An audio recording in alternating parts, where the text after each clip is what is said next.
आज का हमारा जो टॉपिक है वो कुछ चलिए आज हम स्टार्ट करते हैं। कुछ नए टॉपिक्स के बारे में जानेंगे, क्या क्या चीज़ है, कैसे कैसे है। नए टॉपिक्स के बारे में स्टार्टिंग करेंगे हम थोड़ा सा, और कुछ पुरानी भी चीज़ें समझेंगे, रिकैप भी करेंगे और पुरानी चीज़ों के साथ में आगे बढ़ेंगे, कुछ नई नई चीज़ें सीखेंगे, समझेंगे आज। तो फर्स्ट हम स्टार्ट करते हैं जीएसटी। जीएसटी हम ऑलरेडी बता चुका हूँ आपको। परचेस एंड सेल्स सारी चीज़ें मैं आपको बता चुका हूँ। मैं आपको फॉरेक्स गेन बता चुका हूँ। मैं आपको डेप्रिसिएशन बता चुका हूँ, आपको फिक्स एसेट बता चुका हूँ। लगभग मैंने सारे टॉपिक्स अपने कंप्लीट कर लिए हैं जो मेन बेसिक्स के लिए ज़रूरी होती है। क्लोजिंग स्टॉक भी मैं आपको बता चुका हूँ। मैन्युफैक्चरिंग और सर्विस कंसर्न में क्या डिफरेंस होता है, ये सारी चीज़ें मैं ऑलरेडी डिस्कस कर चुका हूँ। बट फिर से एक बार उसके ऊपर बात करना ज़रूरी है, सो उसके ऊपर एक बार फिर से बात कर लेते हैं कि जो जो चीज़ें इंपॉर्टेंट है एक बार फिर से इसके ऊपर बात कर ली जाए। देखिए, हमारे यहाँ पे लास्ट 7 ईयर्स में एजुकेशन रेट जो है वो 79.66% के अराउंड है इस वक्त। तो एजुकेशन बहुत ज़्यादा इम्पोर्टेंट है और हमारा एक गोल है कि हम हर जगह तक एजुकेशन अपना पहुंचा पाए। हम चाहते हैं कि सबसे बड़ा मेरा जो गोल है वो है कि मैं एजुकेशन सर्व करूं और लगभग मैं चाहता हूं पूरे इंडिया में कोई भी बंदा अनएजुकेटेड नहीं हो। अनएजुकेटेड जैसी कोई चीज ना हो, सारे लोग एजुकेटेड हो। उसके लिए अगर मैं कुछ कर सकता हूं तो डेफिनेटली मैं फ्री में पढ़ा सकता हूं, फ्री में सबको एजुकेट कर सकता हूं। This is my best goal और यही मेरा सबसे बढ़िया गोल है और यही मैंने डिसाइड किया है that I will do in my future. तो आफ्टर वर्क मैं आप लोग के लिए ऐसे ऐसे वीडियो लेके आता रहो जिसमें आप लोग की अवेयरनेस फैले। ठीक है, तो हम समझ लेते हैं कि इनकम टैक्स, जैसे मैंने आपको बताया था, एक बात समझ लेते हैं, इनकम टैक्स कब लगता है? हमारे प्रॉफिट पे लगता है। अब अगर हमारे प्रॉफिट पे इनकम टैक्स लगता है तो हम कैसे करेंगे कि इनकम टैक्स कैसे, मतलब ऐसे थोड़ी ना होता है कि अब मान लीजिए हमने 10 लाख का प्रॉफिट किया तो 10 लाख के ऊपर 30% के इनकम टैक्स लगा देंगे। नहीं, इस तरह से इनकम टैक्स कभी भी नहीं लगता। इनकम टैक्स जो लगता है वो कुछ अलग तरीके से लगता है, उसका एक स्लैब होता है। ज्यादातर हम न्यू रेजिम फॉलो करेंगे तो हम न्यू रेजिम की बात करने वाले हैं कि टैक्सेस किस तरीके से इम्पोज होते हैं, क्या क्या होते हैं और क्या क्या नहीं होते। तो मेन चीज जो हमारा आज हम डिस्कस करने वाले हैं, इनकम टैक्स के जो स्लैब है ए वाई 25-26 के लिए। ए वाई मतलब असेसमेंट ईयर 25-26 के लिए। असेसमेंट ईयर 25-26 मतलब प्रीवियस ईयर कौन सा होगा? फिनेंशियल ईयर हमारा 24-25 के लिए। एक बात कॉन्सेप्ट आप समझ लीजिए, फिनेंशियल ईयर अगर हमारा इस वक्त फिनेंशियल ईयर 25-26 चल रहा है तो हमारा असेसमेंट ईयर 26-27 चल रहा है। तो इस बात को ध्यान में रखने वाली चीज है। तो आज हम एक बार इनकम टैक्स का स्लैब डिस्कस कर लेते हैं।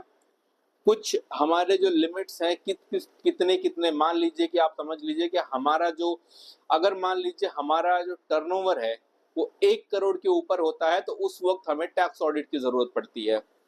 इसी तरीके से मान लीजिए अगर जो हमारा टर्नओवर 2 करोड़ के ऊपर जाता है तो हमें एनुअल रिटर्न फाइल करने की जरूरत होती है। और अगर हमारा टर्नओवर 5 करोड़ के ऊपर जाता है तो हमें जीएसटीआर 9C भी फाइल करने की जरूरत होती है। 9C मतलब जीएसटी ऑडिट। इसी तरीके से हम अपना इनकम टैक्स स्लैब समझने वाले हैं। तो चलिए स्टार्ट करते हैं हमारा इनकम टैक्स स्लैब। यहां से स्टार्ट करते हैं। न्यू इनकम टैक्स स्लैब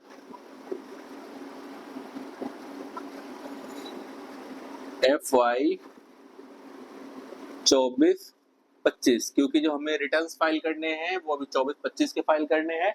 तो बेसिकली हम 24-25 के रिटर्न्स के बारे में बात करेंगे फिलहाल के लिए। स्टार्ट करते हैं। पहला इसमें जो आता है 0 से 3 लाख की जो आपकी इनकम है उसके ऊपर कोई भी इनकम टैक्स नहीं लगेगा, ये इट विल बी निल। अब अगर हम सेकंड किया है, अगर आप 3 से 6 लाख की आपकी जो इनकम है अगर रहेगी तो उस पर टैक्स आएगा 5%। अगर आपकी इनकम 6 लाख से 9 लाख है तो इस पे जो इनकम टैक्स आएगा वो होगा 10%। अगर आपकी इनकम अगर 9 लाख से लेके 12 लाख है तो आपका जो इनकम टैक्स आएगा वो होगा 15%। अगर आपकी इनकम 12 लाख से लेके हाँ अगर आपकी इनकम 12 लाख से लेके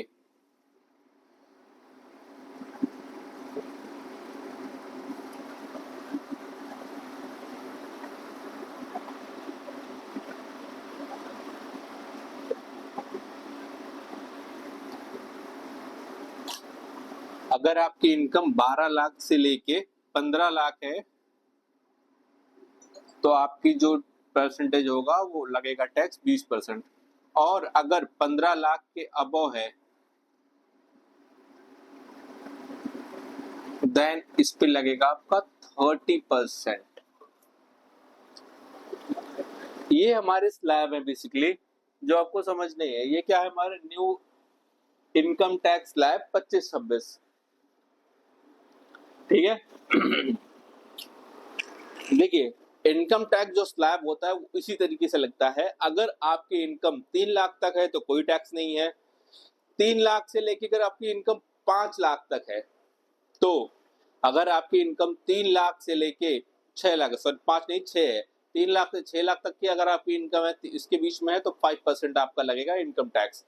अगर आपकी इनकम 6 लाख से 9 लाख तक के बीच में है उस वक्त आपका लगेगा 10%। अगर आपकी इनकम 9 लाख से 12 लाख है तो आपका जो स्लैब आएगा वो आएगा 15%। अगर आपकी इनकम 12 लाख से 15 लाख के बीच में है तो आपका 20% का स्लैब लगेगा। और अगर 15 लाख के ऊपर है तो 30% फ्लैट उस पर लगेगा।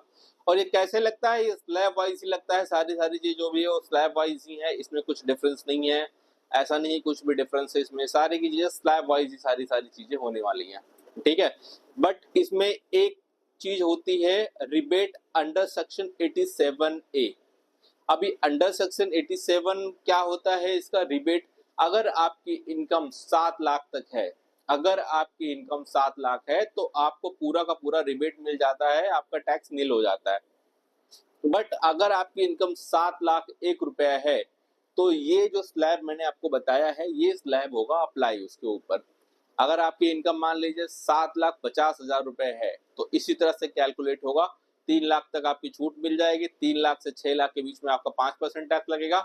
और फिर बचा कितना? जैसे 7,50,000 आपकी इनकम है तो 6 लाख से लेके 7,50,000 मतलब 1.5 लाख के ऊपर जो टैक्स लगेगा वो 10% लगेगा आपका।